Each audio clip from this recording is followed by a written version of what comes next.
आज आपण खुसखुशीत अशी सांबार वडी तयार केलेली आहे बघा. तर एका ताईंची कमेंट होती तर सांबार वडी दाखवा म्हणून. तर त्यासाठी आपण ही सांबार वडी तयार केलेली आहे बघा. एकसारखी अशी तळली गेलेली आहे आणि खूपच छान चवीला पण झालेली आहे आणि खूप खुसखुशीतसुद्धा झालेली आहे. तर मी एक तोडून दाखवते तुम्हाला. बघा बघा, कडकड आवाजसुद्धा येत असेल. हे बघा, एकदम गरमागरम आहे. बघा किती छान, सारणसुद्धा एकदम छान असं भरलं गेलेलं आहे आणि कुठेही म्हणजे तेलामध्ये फुटलेली नाही आहे वडी तळतानासुद्धा. तर तुम्ही हा व्हिडिओ शेवटपर्यंत नक्की बघा, म्हणजे तुम्हाला पूर्ण व्हिडिओ समजेल. नमस्कार मैत्रिणींनो, स्वागत आहे तुमचं पुष्पा पाटील किचनमध्ये. आज आपल्याला पुडाची सांबार वडी करायची आहे. तर मागे पण आपण म्हणजे कोथिंबीर वडीचा व्हिडिओ टाकलेला आहे, तो पण जाऊन नक्की बघा. आणि आता कोथिंबीर वडी म्हणजे आपण पुडाची करतात ना, तशी करतोय. तर व्हिडिओ नक्की बघा. तर सांबार वडी करण्यासाठी आपण साहित्य घेतलेलं आहे बघा. मेन म्हणजे कोथिंबीर कोवळी घ्यायची आहे. अशी निबर कोथिंबीर घ्यायची नाही, कोवळी घ्यायची, स्वच्छ धुवून आणि कापडाने पुसून घ्यायची. धुताना हलक्या हाताने धुवायची, म्हणजे ती कोमजत नाही. अशी व्यवस्थित धुवून आणि कोरडी करून मगच कापायची आहे. शक्य होईल तेवढी बारीक चिरायची आहे कोथिंबीर. आणि दाण्याचं कूट म्हणजे दाणे चांगले खरपूस असे भाजून आणि नंतर त्याचं कूट करून घेतलेलं आहे. जिरं लागणार आहे आपल्याला. आणि इकडे बडीशोप घेतलेली आहे अर्धा चम्मच. आणि एक मिरची आणि थोडासा आल्याचा तुकडा असा जाडसर ठेचून घेतलेला आहे. याच्यामध्ये लसूण वापरलेला नाही आहे. आणि खसखस आहे इथं आणि तीळ आहे. तर आज आपण अमरावती स्पेशल करतो आहे, त्याच्यामुळे थोड्याफार म्हणजे कसं दुसऱ्या वेगवेगळ्या भागांमध्ये कसं वेगवेगळे पण असं म्हणजे हे वापरतात साहित्य.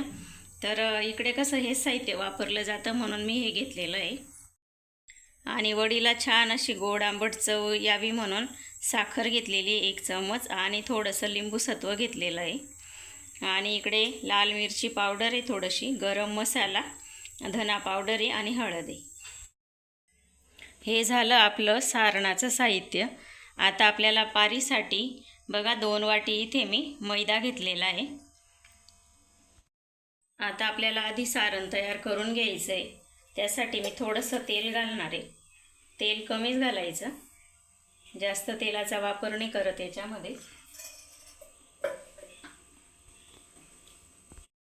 तर तेल तापलेलं आहे, जिरं घालू आपण.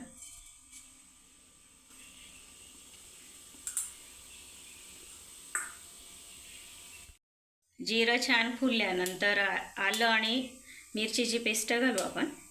म्हणजे जाडसर केलेलं आहे, अगदी पेस्ट नाही आहे. हे थोडंसं परतवून घेऊ आपण, म्हणजे आल्याचा आणि मिरचीचा कच्चापणा निघून जाईल. तर हे थोडंसं परतलं गेलं मिरची आणि आलं. आता त्याच्यामध्ये घालू बडीशोप, खसखस आणि तीळ. हे पण आता थोडंसं आपण भाजून घेऊ, कारण हे कच्चंच आहे सर्व, खसखस तीळ वगैरे. तर थोडंसं ते पण भाजलं जाईल याच्यासोबत. तर हे आपलं साहित्य छान भाजलं गेलं. आता त्याच्यामध्ये आपण घेतलेले हे पावडर मसाले घालून घेऊ. थोडंसं परतवू आणि आता हे साखर आणि लिंबू पावडर घालू आपण. लिंबू पावडर नसेल तर तुम्ही आमचूर पावडरसुद्धा घालू शकता. चांगला एकजीव करू. आणि आता आपण त्याच्यामध्ये शेंगदाण्याचं कूट घालू. तुम्हाला वाटेल तर तुम्ही म्हणजे खोबरंसुद्धा घालू शकतात, सुकं खोबरं.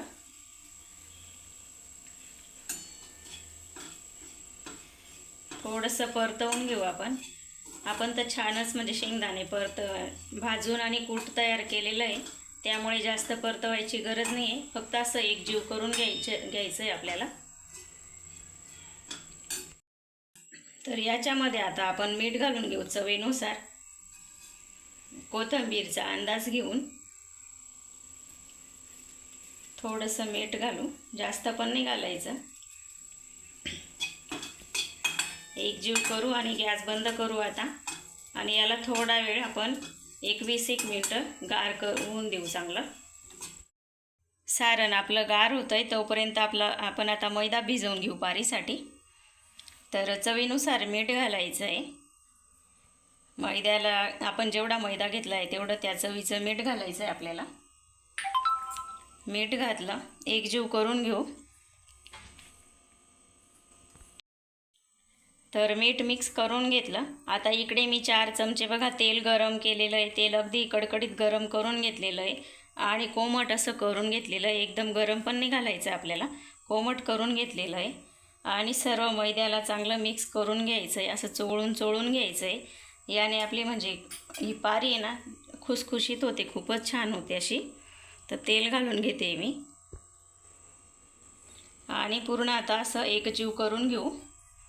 जे पूर्ण मैद्याला असं लागायला पाहिजे ते असं एकजीव करून घ्यायचं आहे चांगलं हाताने. याच्यामध्ये आपण तिखट वगैरे ओवा वगैरे काही घातलेला नाही आहे आणि त्या घालत पण नाही सांबार वडीमध्ये. तर आपण इथे बेसन पिठाचा पण वापर नाही केलेला आहे. कारण कसं मी सांगितलं आधीच, तर वेगवेगळ्या भागांमध्ये असं वेगवेगळं म्हणजे साहित्य घेतलं जातं. तर आता याच्यामध्ये थोडं थोडं आपण पाणी घालू आणि घट्टसर याचा गोळा तयार करून घेऊ आपण. जास्त पण तेल नाही घालायचं. जास्त जर आपण तेल घातलं ना तर ते म्हणजे तेलकट होते ती पारी, तेल जास्त शोषून घेतं. त्याच्यामुळे तेल पण असं व्यवस्थितच घालायचं आहे. म्हणजे 1 वाटी मैदा असेल ना तर 2 चमचे तेल एकदम म्हणजे योग्य असतं. तर बघा या पद्धतीने मी मैदा भिजवून घेतलेला आहे बघा. अगदीच म्हणजे पातळ नाही करायचं आहे, घट्टसरच आपल्याला गोळा तयार करून घ्यायचा आहे. आता 10 मिनिटं आपण याच्यावर झाकण ठेवू आणि याला थोडंसं मुरवून घेऊ. असं मैदा आपण भिजवून बाजूला ठेवला तोपर्यंत आपलं सारणसुद्धा गार झालेलं आहे. आता त्याच्यामध्ये आपण ही कोथिंबीर घालू. गरममध्ये घातलं ना तर कोथिंबीरीला पाणी सुटतं, त्याच्यामुळे नंतरच घालायची आहे. आणि छान असं एकजीव करून घेऊ आपण. हे आपण हाताने छान असं मिक्स करून घेतलं बघा. आणि सारण होतं ना आपलं त्याच्यापेक्षा कोथिंबीर जास्तच घालायची, म्हणजे कोथिंबीर वडीला छान असा म्हणजे स्वाद येतो. हे बघा खूप छान आपलं आता सारण मिक्स झालेलं आहे. तर मैदा भिजवून आपल्याला 10 मिनिटं झालेली. तर बघा छान असा भिजला गेलेला आहे बघा. तर आता आपण परत त्याला थोडंसं तेलाचा हात लावू आणि परत थोडंसं मळून घेऊ.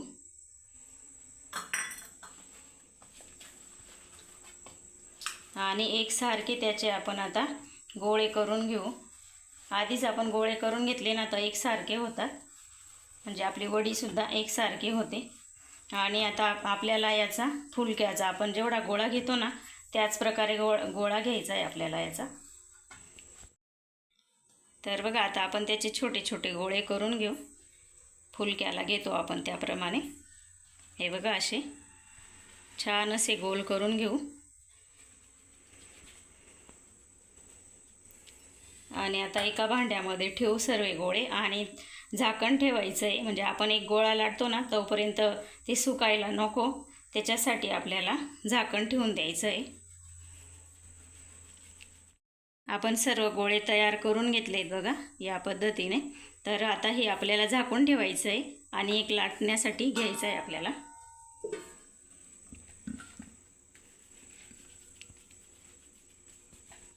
तर इथे मी अगदी थोडंसं तेल घेतलेलं आहे, जास्त नाही घ्यायचं, अगदी थोडंसं घेतलेलं आहे मी. तेलाचा बोट इथे लावून घेतला पोळपाटला आणि याच्यावर आता हा गोळा मी लाटून घेते.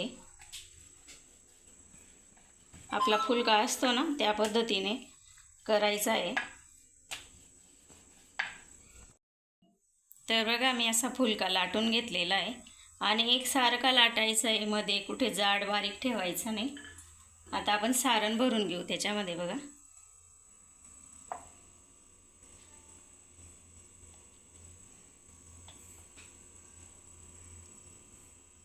हे सारण भरून घेतलं असं की त्याला ही बाजू त्याची अशी वाळून घ्यायची आपल्याला, म्हणजे तो साईडने सुद्धा फुटत नाही. तेलामध्ये आपण जेव्हा सोडतो ना तर तेव्हा ती बाजू अगदी पॅक राहते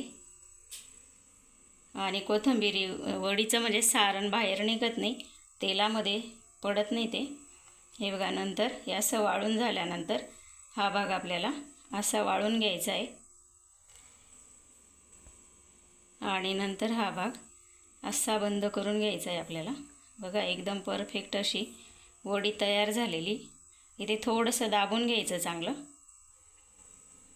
किंवा तुम्ही थोडंसं खाली पाणी पण लावून आणि चिपकवून घेऊ शकता तिथे, पण मला काही गरज नाही वाटली. बघा, एकदम छान असं चिपकलं गेलं.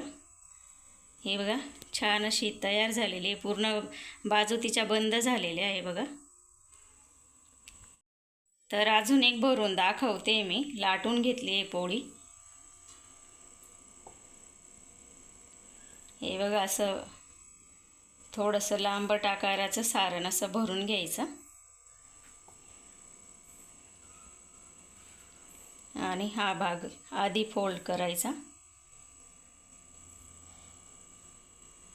नंतर हा भाग करायचा आणि नंतर हा,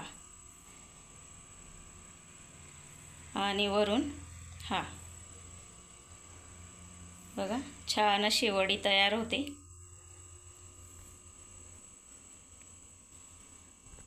तर आता याच पद्धतीने मी सर्व वड्या तयार करून घेते. तर इथे मी सर्व वड्या तयार करून घेतलेल्या आहे बघा. आणि इकडे तेलसुद्धा ठेवलं आहे गरम करायला. तेल गरम झालेलं बघायचं आहे आता आपल्याला.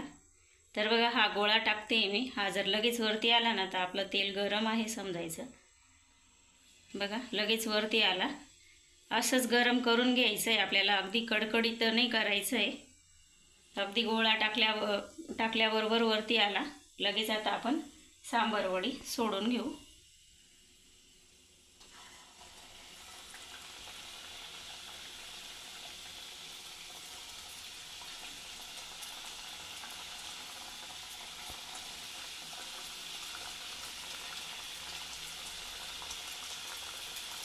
तर मी आता एका वेळी 3 टाकून घेतलेले आहे बघा. आणि आता याला मीडियम ते मध्यम गॅसवर तळून घ्यायचे आपल्याला. मोठा गॅस ठेवायचा नाही. मोठा गॅस जर आपण केला ना तर ती वडी करपून जाईल आणि ती खुसखुशीत होणार नाही. त्याच्यामुळे आपल्याला अगदी मीडियम गॅसवरच करून घ्यायच्या आहे या. हे बघा, असं वरून तेल टाकू. हे बघा, किती छान होत आहे.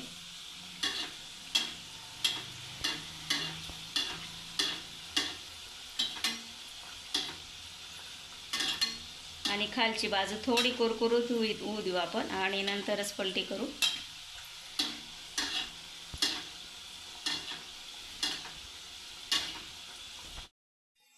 तर आता आपण पलटी करून घेऊ वडी. बघा, किती छान असा एकसारखा रंग आलेला आहे बघा. तर सर्व वड्या पलटी करू आता आपण.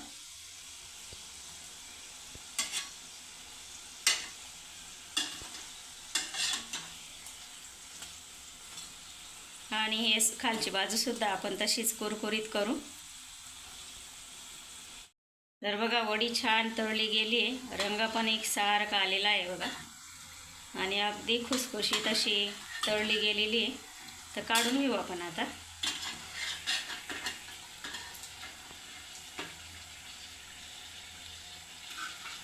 आणि एका जाळीवर ठेवू आपण.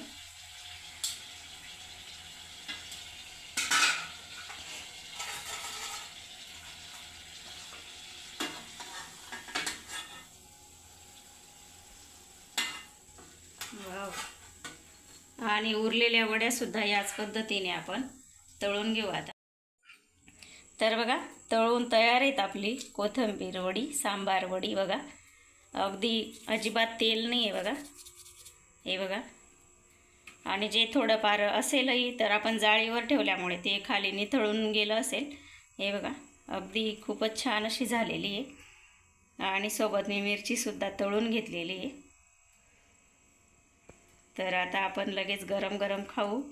आणि तुम्ही अशाच्या वड्या जर करून ठेवल्या ना तर त्या म्हणजे 4-5 दिवससुद्धा अशा फ्रीजमध्ये ठेवून आणि तुम्हाला पाहिजे ना तेव्हा तळून तुम्ही खाऊ शकतात. हे बघा, तयार आहे आपली मस्त अशी खुसखुशीत सांबार वडी.